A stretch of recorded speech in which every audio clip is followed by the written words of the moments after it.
In today's video, I'm going to teach you how to create a website shortcut on your desktop with ease using just a few simple steps.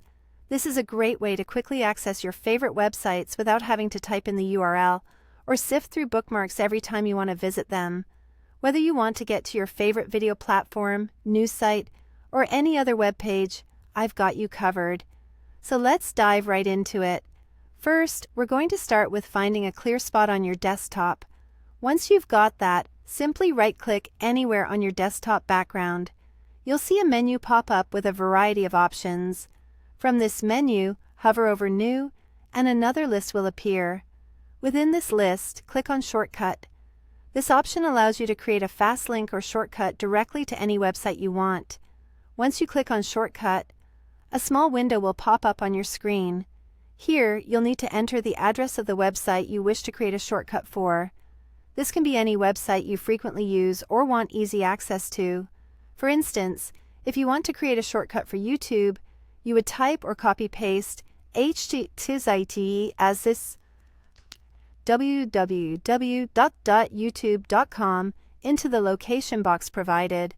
It's important to make sure you enter the complete URL for the site to ensure that the shortcut works correctly. After you've entered the website address, simply hit the Next button at the bottom of the window. This takes you to the next step, which is giving your shortcut a name. This could be the name of the website itself, like YouTube, or any other name that makes it easy for you to recognize what it links to. Naming the shortcut is crucial for organization and makes it easily identifiable among other icons you might have on your desktop. With the name chosen, click Finish, and you're almost there. You'll now notice a new icon on your desktop, which represents the shortcut you just created. This icon is a representation of the website, and it might come with the site's own logo, or it may be a generic browser icon. Regardless, this icon means that you can now access the website right from your desktop with just a double click.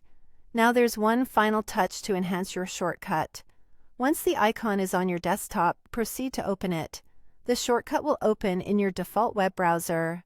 If you prefer using a specific browser, such as Firefox, you can ensure it opens in Firefox by setting Firefox as your default browser in your computer's settings. This helps maintain a streamlined workflow, especially if you're accustomed to using certain features of a specific browser. And just like that, you're all set. You've successfully created a desktop shortcut for a website, making your online navigation a breeze.